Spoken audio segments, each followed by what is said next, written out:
नमस्कार, मैं हूँ मनविंदर। एमबीएन नेटवर्क पे आप सभी लोगों का बहुत स्वागत है। मोदी और शाह की जोड़ी ने जो कहा, वो करके दिखा दिया। 370 की बात हो, ट्रिपल तलाक हो, राम मंदिर का निर्माण हो एंड फाइनली सीएए, यानी कि जो कहा, वो कर दिया। पिछली सरकारों का राग अब ना छेड़ूं तो ज़्यादा अच्छा है। 2024 के चुनाव सिर पे हैं, विपक्ष बड़ी दुविधा में है, इंडिया अलायंस खास तौर पे। मतलब वो सोच रहा है कि उसने सोचा था क्या और क्या हो गया। अच्छा देखिए, बसपा सुप्रीमो मायावती ने देश का मूड भाँप लिया था और वो समझ चुकी थी कि भानुमति के कुनबे के साथ जोड़ना बेकार है, क्योंकि वहाँ तो एक-दूसरे की पीठ में सब छुरा भोंक रहे हैं। शायद इसीलिए मायावती ने सारा तमाशा चुपचाप देखा दूर से और उसमें शामिल नहीं हुई। वेस्ट बंगाल में इंडिया अलायंस का आपने देखा ही, ममता दीदी ने क्या हाल किया, कांग्रेस को किक आउट कर दिया। इंडिया अलायंस का जो हाल हुआ है, उसके लिए वो स्वयं ही ज़िम्मेदार है। सबसे बड़ा नुकसान इंडिया अलायंस को किसने पहुँचाया? कांग्रेस ने, और कांग्रेस में भी पर्टिकुलरली राहुल गांधी ने। और इन लोगों की जो बड़बोलापन था ना, उसने बड़ा नुकसान पहुँचाया। वैसे जहाँ हर दूसरा नेता बड़बोला है ना और बदजुबानी कर रहा है, पर्सनल अटैक कर रहा है। अब प्रधानमंत्री नरेंद्र मोदी के परिवार पर ही बात कर दी, तंज कस दिया लालू यादव ने। देखिए, उसका जो फ़ायदा है किस तरीके से बीजेपी को मिल गया। यानी कि पूरा देश इस समय मोदी का परिवार बनने के लिए तैयार है, बन गया। और अब इन लोगों के करतूतें देखिए, कांग्रेस नेता अरुणेश कुमार यादव ने क्या किया है? केंद्रीय मंत्री स्मृति ईरानी की एक एडिटेड फ़ोटो सोशल मीडिया पे शेयर कर दी और क्या घिनौनी टिप्पणी करी उस पे। फ़ोटो में अरुणेश कुमार ने स्मृति ईरानी को बेली डांसर जो है ना, वो दिखाने का प्रयास करा और मतलब उनका किस तरीके का फ़ोटो। साथ ही लोगों से ये भी कह दिया कि जो इस अप्सरा को पहचानेगा उसकी आईडी प्रमोट की जाएगी। It's a height of nuisance.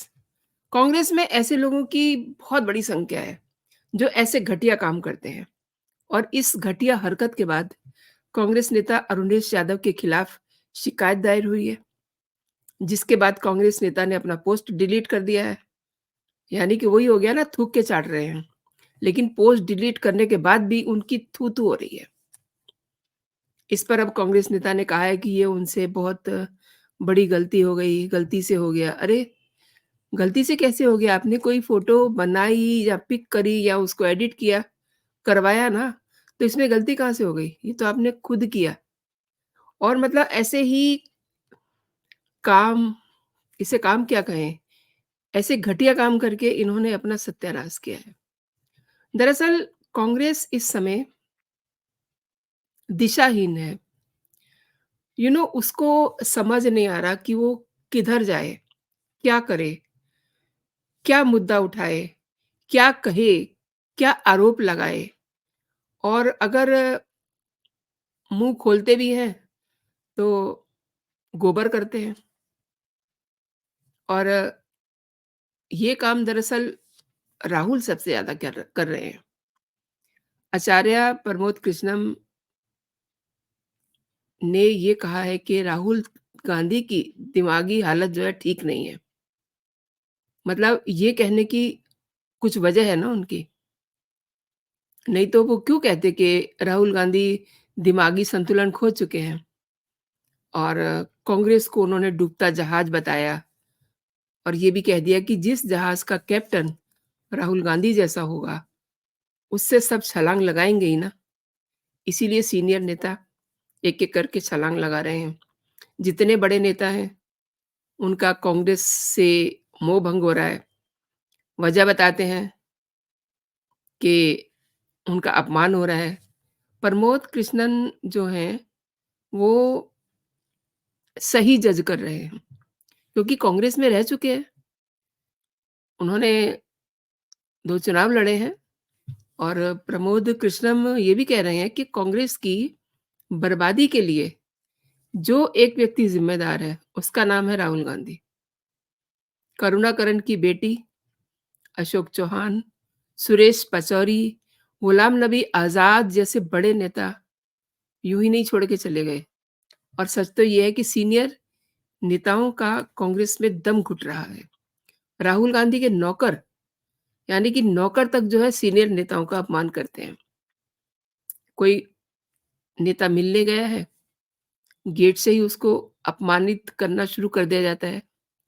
पहले तो गेट पे घुसने पर उससे 100 सवाल किए जाएँगे। अंदर ऑफ़िस का स्टाफ और बड़ी बेइज़्ज़ती करता है। कुल मिलाकर के उनका मन जो है राहुल गांधी तक पहुँचते-पहुँचते ये लगता है कि अब हम पीछे जाएँ या मिल के जाएँ। मतलब ऐसी अपमानजनक स्थिति हो जाती है। मोदी की गारंटी पर राहुल गांधी के तंज पर भी प्रमोद कृष्णम ने कहा है कि एक व्यक्ति जो अपना मानसिक संतुलन खो चुका है, वो कुछ भी बोल सकता है, मतलब कुछ भी कह सकता है।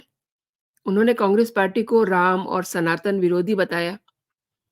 अच्छा, आप जान ही रहे हैं कि आजकल अपनी सभाओं में, अपनी यात्रा में राहुल गांधी क्या कह रहे हैं। मतलब किसी को भी बुला के बोलेंगे कि अगर तुम श्री राम कहोगे, तो भूखे मर जाओगे। अगर तुम राम मंदिर जाओगे, तो भूखे मर जाओगे। मतलब वो किस तरीके से बोल रहे होते हैं, उनका वो बोलने का जो एसेट होता है ना, वो भी लगता है कि उनका माइंडसेट इस समय सेट नहीं है। इसीलिए शायद से आचार्य प्रमोद कृष्णम ने उन्हें पहचान लिया और उन्होंने बहुत सारी बातें कही। उन्होंने ये भी कहा कि कांग्रेस एक राम विरोधी और सनातन विरोधी पार्टी बन कर के रह गई है। यही कारण है कि बड़ी संख्या में नेता पार्टी छोड़ कर के भाजपा में शामिल हो रहे हैं। आचार्य कृष्णम ये भी कहते हैं कि राहुल गांधी की बातों को कोई सीरियसली नहीं लेता है, लेना भी नहीं चाहिए और कांग्रेस की बर्बादी के लिए राहुल गांधी को ज़िम्मेदार ठहराते हैं प्रमोद कृष्णम और कहते हैं कि कांग्रेस की बर्बादी के लिए एकमात्र व्यक्ति है, वो है राहुल गांधी। जब तक राहुल गांधी कांग्रेस में है, ये पार्टी पनप नहीं सकती, इस पार्टी का कुछ नहीं हो सकता और पार्टी में कोई रहना नहीं चाहता। जो भगवान राम के बारे में अशोभनीय टिप्पणियाँ करती हो, जो भगवान राम के बारे में अशोभनीय बातें करती हो, कांग्रेस में कई लोगों का ये सोचना है कि अगर वो कांग्रेस में बने रहे तो एक दिन बर्बाद हो जाएँगे। देखिए, ये स्थिति बहुत अलार्मिंग होती है किसी भी पार्टी के लिए। जब वहाँ रहने वाले लोग ये समझने लगें कि उनका भविष्य कुछ नहीं है। जब पार्टी का भविष्य नहीं है कुछ भी, तो उनका तो भविष्य अपने आप बर्बाद हो गया ना। अब भगवान राम का विरोध करके कांग्रेस ने अपना जो उनका एक राजनीतिक दिवालियापन था और हताशा, वो उन्होंने दिखा दी। इसी को आचार्य प्रमोद कृष्णम कह रहे हैं कि ये बहुत गलत किया कांग्रेस ने और उन्होंने जोरदार हमला करते हुए कहा कांग्रेस पर कि राम विरोधी और सनातन विरोधी पार्टी है। देश में रहकर भी सनातन के खिलाफ खड़े होने वाले लोगों के साथ कौन खड़ा रहेगा? कौन पार्टी के साथ खड़ा रहेगा? यानी कि कांग्रेस के साथ कौन रहेगा?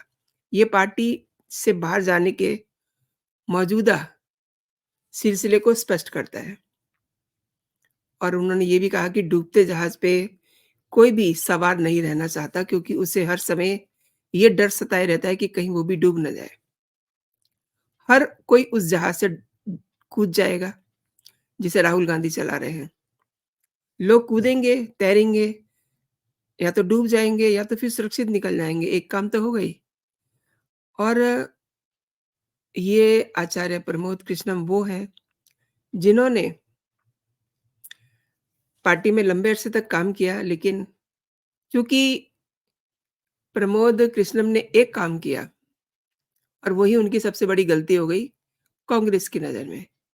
उन्होंने राम मंदिर का समर्थन किया, राम मंदिर के कार्यक्रम में वो गए और उसी के बाद से कांग्रेसियों की आँखों में वो किरकिरी बन गए। उनको 6 साल के लिए निष्कासित कर दिया। अब प्रमोद कृष्णम ने कहा कि हार का डर राहुल गांधी को अमेठी से वायनाड ले गया। मतलब प्रमोद कृष्णम क्यों राहुल गांधी में के बारे में ऐसी टिप्पणियाँ कर रहे हैं? क्योंकि वो जानते हैं, क्योंकि वो पार्टी में रहे हैं काफ़ी दिन तक और वो राहुल गांधी को बहुत नज़दीक से जानते हैं। सोनिया गांधी को बहुत अच्छे से समझते हैं। प्रियंका गांधी को बहुत अच्छे से समझते हैं कि इनके परिवार में क्या टसन चल रही है, अंदर खाने क्या लड़ाई चल रही है। तो इसीलिए उन्होंने बहुत सारी बातें राहुल गांधी को लेकर के कहीं और ये कहा कि राहुल गांधी को अमेठी से डर है, इसीलिए उन्हें वायनाड लेके जाया गया है। क्योंकि वो जानते हैं कि अमेठी से लड़े तो हार जाएँगे, इसलिए वायनाड चले गए।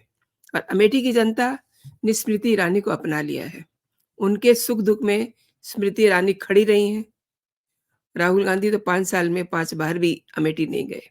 लेकिन दोस्तों आप सब लोग जानते हैं कि पिछले दिनों स्मृति ईरानी ने अपने घर का गृह प्रवेश किया था। इट मीन्स अब वो वहीं रहेंगी। तो ये बहुत बड़ा एक मैसेज है कि जिसको वो सपोर्ट कर रहे हैं, वो चौबीसों घंटे उनके लिए अवेलेबल रहेगा। हर नेता को ये पता होता है कि किस सीट पर उसकी हार और जीत के क्या समीकरण हैं। तो राहुल गांधी को भी ये पता है कि अमेठी के बजाय वायनाड उनके लिए ज़्यादा